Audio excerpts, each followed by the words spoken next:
best, even though I'm so stressed out. Donald Trump's desire to return to the White House was a mission fueled by a potent cocktail of personal grievance and political ambition. He wasn't just running for president, he was running to rewrite his own history. After the contentious end to his first term and the bitter taste of his 2020 defeat, Trump saw a second presidency as the ultimate vindication, a chance to prove his detractors wrong and solidify his legacy on his own terms. He aimed to dismantle the policies of the Biden administration, piece by piece, and restore the America he envisioned, one that responded directly to his loyal base. This base, energized by years of feeling overlooked and unheard, saw him not just as a politician, but as their champion, their retribution against a system they believed had failed them. However, the path back to power was anything but smooth, littered with obstacles that would have stopped a more conventional candidate in their tracks. Trump faced a mountain of legal challenges, with court cases and investigations looming over him like a perpetual storm cloud. These legal battles weren't just a distraction, they threatened his finances, his freedom, and his very eligibility to run. Furthermore, the political landscape of the United States had become a deeply fractured battleground. The polarization that had defined his first term had only intensified, turning the election into a bitter struggle for the nation's soul. Even within his own Republican Party, there was initial skepticism from establishment figures who worried that his divisive brand of politics might not be a winning formula a second time around. Despite these significant hurdles, Trump's campaign possessed a unique and formidable momentum that others simply could not replicate. His connection with his supporters was unbreakable, a bond forged in shared grievances and a mutual distrust of established institutions. He masterfully tapped into their anger over the 2020 election results, framing his campaign as a crusade for justice and a fight against a corrupt deep state. This narrative resonated powerfully, turning his legal troubles not into a liability, but into a badge of honor. Proof, in their eyes, that he was being persecuted for fighting for them. His rallies became massive spectacles of devotion, where thousands gathered to hear him promise a return to greatness, a promise they desperately wanted to believe. Ultimately, Trump's journey back to the presidency was a testament to his uncanny ability to defy political gravity. He transformed every attack into a rallying cry, every obstacle into an opportunity. He presented himself as the only person strong enough to take on the entrenched powers of Washington, a narrative that captivated millions of voters. His campaign wasn't just about policies, it was about a feeling, a cultural movement that promised to upend the status quo once and for all. Facing down legal threats, a divided nation, and skepticism from his own party, Donald Trump managed to harness the anger and loyalty of his base to secure a return to the most powerful office in the world, setting the stage for a second term that would prove to be even more tumultuous than the first. The alliance between Donald Trump and Elon Musk was one of the most unexpected and consequential partnerships in modern political history. Musk, once a public critic of Trump, underwent a dramatic transformation, emerging as the single largest Republican donor in the 2024 election cycle. His financial backing was staggering, with reports indicating he funneled nearly $300 million into Trump's campaign and associated super PACs. This wasn't passive support. Musk actively campaigned for Trump, using his immense platform and influence to shape public opinion. In his victory speech, a triumphant Trump made a point to publicly thank Musk, cementing the tech mogul's new role as a kingmaker in American politics. This partnership signaled a new era where the immense power of Silicon Valley wealth was now fully aligned with Trump's populist movement. Behind the scenes, the relationship was even closer. Leaked messages and insider reports revealed a continuous stream of secret banter between the two men. Trump personally expressed his gratitude to Musk, acknowledging that the billionaire's support was a critical factor in his win. Musk, never one for modesty, was reportedly heard boasting, "Without me, Trump would have lost the election." He wasn't just referring to his financial contributions, he was alluding to his control over X, formerly Twitter, the digital town square where much of the nation's political discourse unfolds. His influence over the platform's algorithms and content moderation policies gave him a powerful tool to amplify pro-Trump narratives and suppress opposing viewpoints, effectively creating a media ecosystem highly favorable to the Trump campaign. Musk's assistance went beyond mere financial donations and social media manipulation. He essentially became a one-man media empire for the Trump cause. He created a pro-Trump super PAC that flooded the airwaves and internet with slick, aggressive advertising. He used his personal X account, followed by hundreds of millions, as a direct channel to voters, relentlessly promoting Trump's agenda while attacking his opponents. This direct line of communication bypassed traditional media outlets, allowing the campaign to control its message with unprecedented precision. Musk's endorsement provided Trump with a veneer of technological savvy and forward-thinking innovation, helping to attract a new segment of voters who might have otherwise been hesitant to support the controversial former president. The impact of this alliance cannot be overstated. In an election decided by razor-thin margins, Musk's intervention was likely decisive. He provided the Trump campaign with three crucial elements: immense financial resources, a powerful media platform to control the narrative, and a personal endorsement that lent an air of legitimacy and modern appeal. The fusion of Trump's political instincts with Musk's technological and financial power created a political juggernaut that proved unstoppable. It was a stark demonstration of how individual wealth and control over information platforms could profoundly influence and perhaps even determine the outcome of a democratic election, leaving many to wonder about the long-term health of a system so susceptible to the whims of a single billionaire. As the election results trickled in on election night 2024, a series of bizarre and troubling reports began to emerge from various voting stations across the country. Observers and election workers noted a strange anomaly. In certain precincts, after an initial count of votes that showed a typical distribution between candidates, a switch seemed to flip. From that point forward, every single subsequent vote recorded was for Donald Trump. This wasn't a slight lean or a statistical trend, it was an absolute, with all other candidates receiving 0 votes in these batches. The pattern was too perfect, too clean, to be dismissed as a simple coincidence, and it immediately set off alarm bells among those monitoring the count. These incidents quickly fueled widespread suspicion and accusations of foul play. The most prominent theory was that the voting machines or the systems used to tally the votes had been subjected to a sophisticated computer hack. The idea that an external actor could manipulate the electronic voting process was a deeply unsettling prospect, striking at the very heart of democratic integrity. It suggested that the will of the people could be overridden by a few lines of malicious code. While official explanations were slow to come, the narrative of a rigged election took hold, spreading like wildfire across social media and news outlets, further deepening the nation's already profound political divisions. The public's reaction was a mixture of outrage, confusion, and despair. For those who opposed Trump, these irregularities were seen as definitive proof that the election had been stolen. They pointed to the statistically improbable results as clear evidence of manipulation, demanding immediate investigations and a complete recount. For Trump's supporters, the narrative was more complex. Some dismissed the reports as fake news designed to undermine his victory, while others embraced the idea of a powerful intervention, seeing it as a necessary measure to counteract a supposedly corrupt system. This fracturing of reality made a national consensus on the election's legitimacy impossible, leaving a cloud of doubt hanging over the outcome. In the aftermath, independent audits were conducted to investigate the claims. While these audits did identify isolated irregularities and technical glitches, they concluded that there was no evidence of widespread fraud on a scale that could have altered the final result of the presidency. However, this finding did little to quell the public's distrust.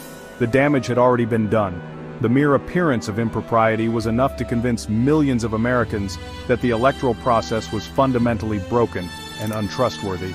This erosion of faith in the cornerstone of democracy, the free and fair election, was perhaps one of the most lasting and damaging legacies of the 2024 contest, setting a dangerous precedent for the years to come. The powerful alliance between Donald Trump and Elon Musk, once the bedrock of the 2024 election victory, began to crumble in early 2025 over a piece of legislation that epitomized Trump's governing philosophy. Musk, who had been rewarded for his loyalty with an influential albeit unofficial role leading the new Department of Government Efficiency, or DOGE, found himself at odds with the president. The point of contention was a massive spending package Trump affectionately nicknamed the Big Beautiful Bill. This bill proposed colossal government expenditures on infrastructure and other projects, but Musk, a fiscal hawk at heart, saw it as a recipe for economic disaster. He publicly warned that the bill would saddle the nation with an unsustainable level of debt, threatening long-term financial stability. Musk's opposition was not a quiet, behind-the-scenes disagreement. It was a loud and public challenge to the president's authority. As the head of Doge, he used his platform to meticulously pick apart the bill, arguing that it was bloated, inefficient, and fiscally irresponsible. This was a direct betrayal in Trump's eyes. He had expected unwavering loyalty from his billionaire ally, especially on a signature piece of legislation. Instead, Musk was acting as the primary obstacle, using the very department Trump had created to undermine him. The conflict represented a fundamental clash of ideologies. Trump's belief in big, bold, headline-grabbing projects versus Musk's data-driven obsession with efficiency and fiscal restraint. The friendship, forged in political expediency, could not withstand this core disagreement. The Trump administration's response to Musk's dissent was swift and severe, demonstrating a clear pattern of using the instruments of government for political retaliation. Shortly after Musk began his campaign against the Big Beautiful Bill, a specialized group within the Department of Justice, known to be fiercely loyal to Trump, launched a series of aggressive investigations into Musk's various business ventures. The timing was too coincidental to be ignored. Musk immediately and publicly decried the probes as a politically motivated witch hunt, a blatant attempt to silence him for daring to speak out against the president's agenda. This move sent a chilling message to anyone else in the administration or the private sector who might consider crossing Trump.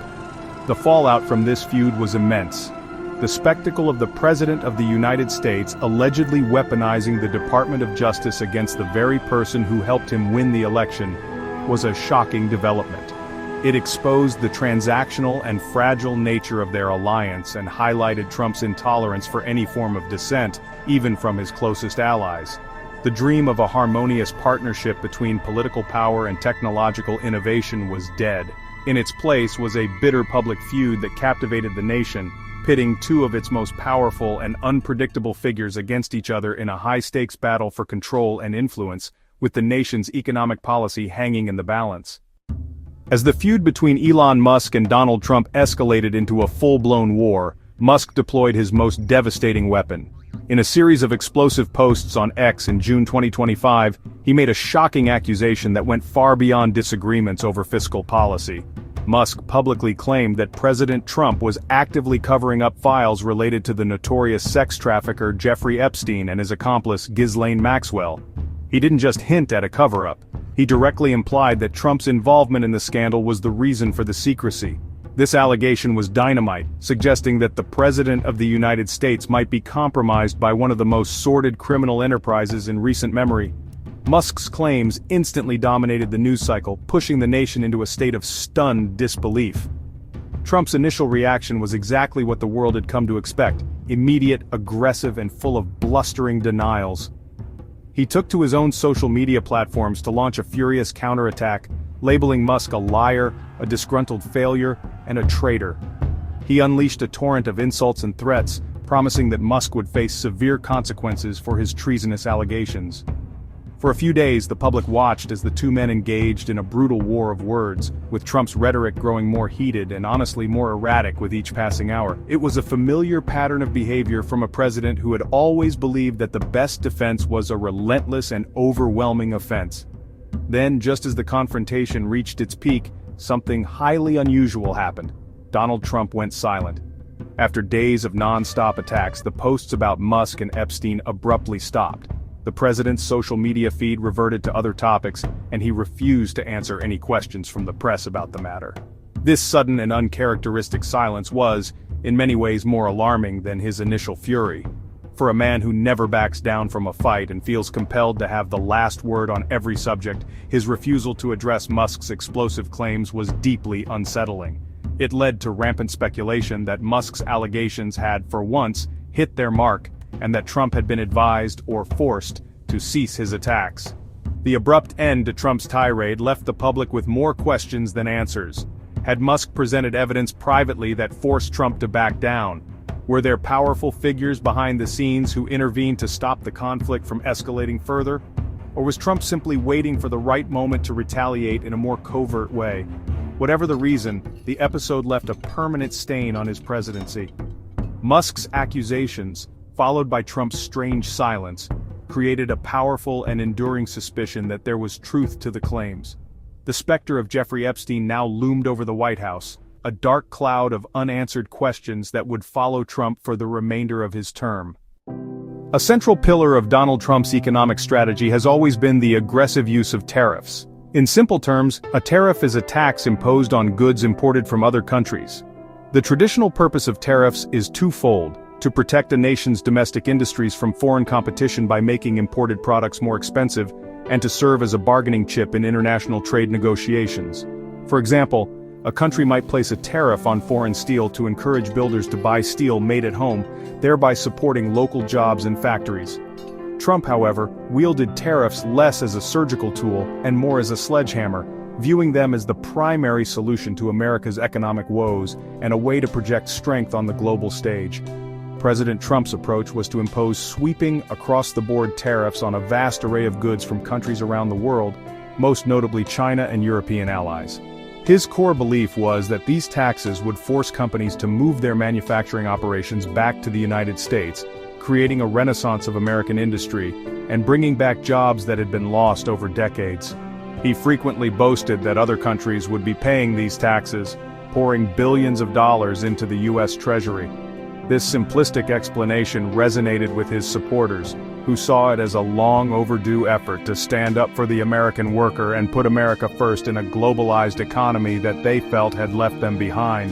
However, the reality of these tariffs had a much different and more painful impact on the average American consumer. Economists and trade experts consistently warned that the costs of tariffs are not typically paid by the exporting country, but are instead passed on to the businesses and consumers in the country that imposes them. When a U.S. company has to pay a 25% tax to import a component for its products, it doesn't just absorb that cost, it raises the final price of the product.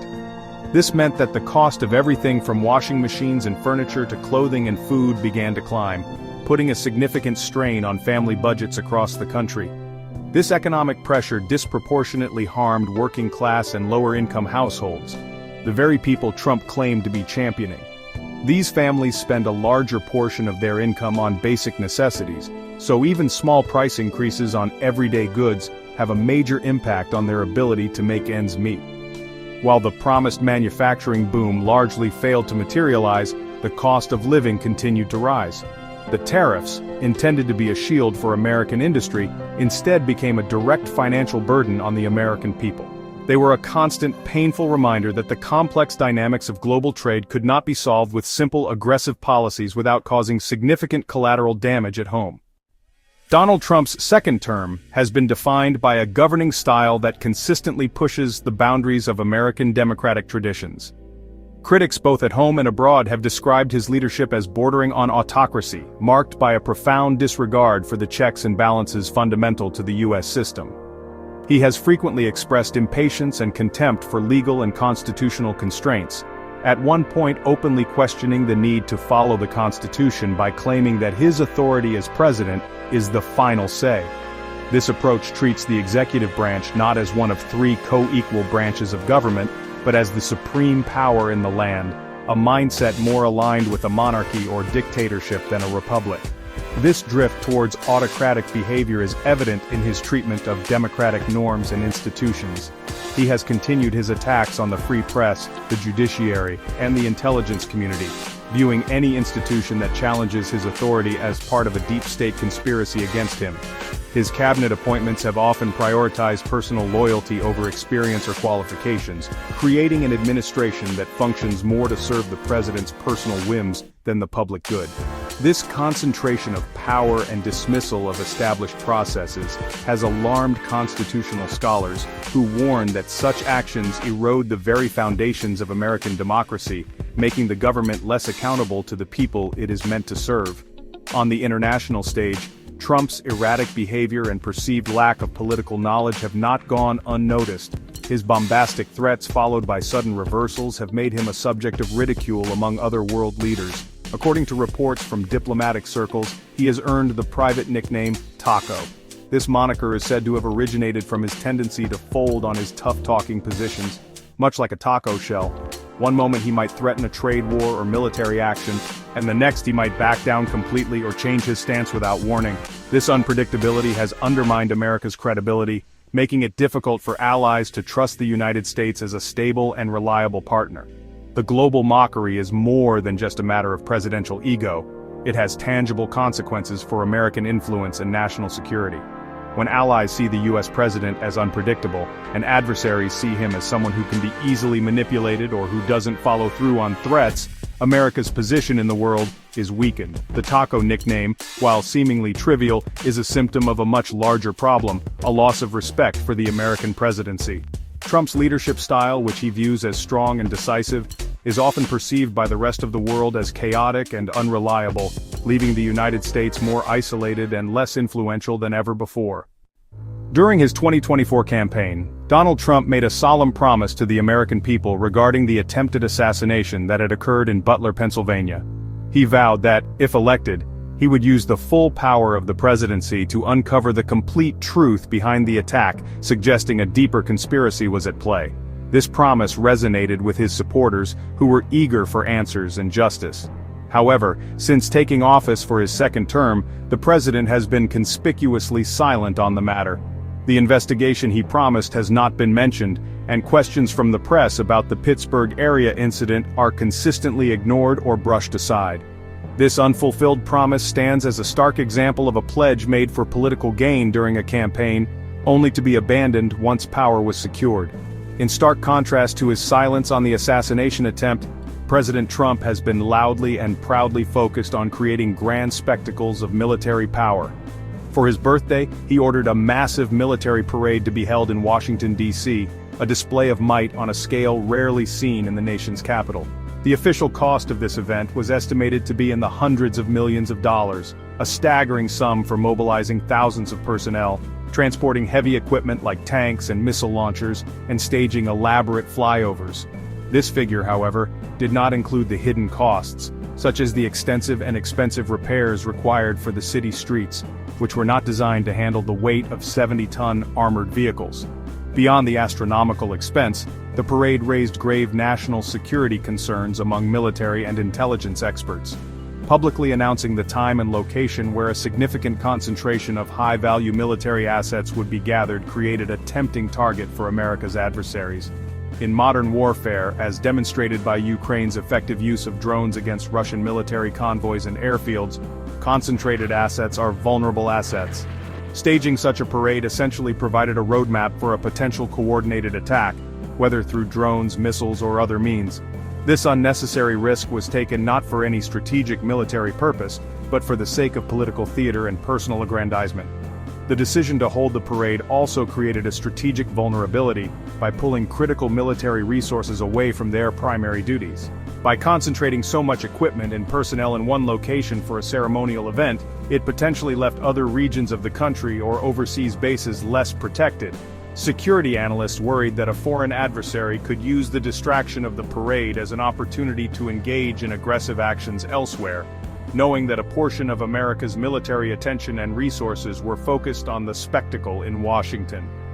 The parade, meant to project strength, inadvertently exposed a level of strategic recklessness that put both American service members and national security at risk for the sake of a birthday celebration. The fiscal policies enacted during Donald Trump's second term have placed the United States on a perilous economic path. Through a combination of massive spending bills like the controversial Big Beautiful Bill and significant tax cuts that were not offset by corresponding budget reductions, the national debt has begun to skyrocket at an alarming rate. Economists and fiscal watchdog groups have issued dire warnings, projecting that these policies will lead to long-term fiscal instability. The ever-increasing debt threatens to trigger higher inflation, drive up interest rates, and potentially devalue the US dollar, creating a precarious economic environment that could take generations to rectify. The pursuit of short-term political wins is creating a long-term economic crisis for the nation. As economic anxieties have grown and political divisions have deepened, the country has seen a rise in civil unrest and large-scale protests. In response to this escalating turmoil, the Trump administration has reportedly made preparations to take a drastic and constitutionally questionable step, the declaration of martial law. This would involve suspending ordinary law and placing the country under direct military control, a measure typically reserved for only the most extreme national emergencies, like an invasion or a full-scale rebellion. The groundwork for this move appears to have already been laid, signaling a frightening willingness to abandon democratic processes in the name of maintaining order. The first and most alarming step in this direction occurred in Los Angeles. Citing growing protests, the Trump administration federally mobilized the National Guard and deployed them onto the city's streets. Critically, this action was taken without a request or permission from the governor of California, a direct violation of long-standing precedent and law under the Posse Comitatus Act, which generally prohibits the use of the military for domestic law enforcement. This was the first time in over 60 years that a president had unilaterally federalized and deployed the Guard within a state against the governor's wishes, setting a dangerous precedent for the use of military force against American citizens. The situation in Los Angeles is seen by many as a trial run for a nationwide implementation of martial law. The combination of soaring national debt, escalating civil unrest, and the president's autocratic tendencies has created a perfect storm. The actions taken by the Trump administration represent a profound threat to the foundations of the American Republic. The deployment of troops in Los Angeles, the disregard for fiscal sanity, and the hints of even more drastic measures to come have led many citizens, legal scholars, and political opponents to a sobering conclusion that the president's leadership poses an existential danger to the country, and that his removal from power is necessary to preserve democracy itself.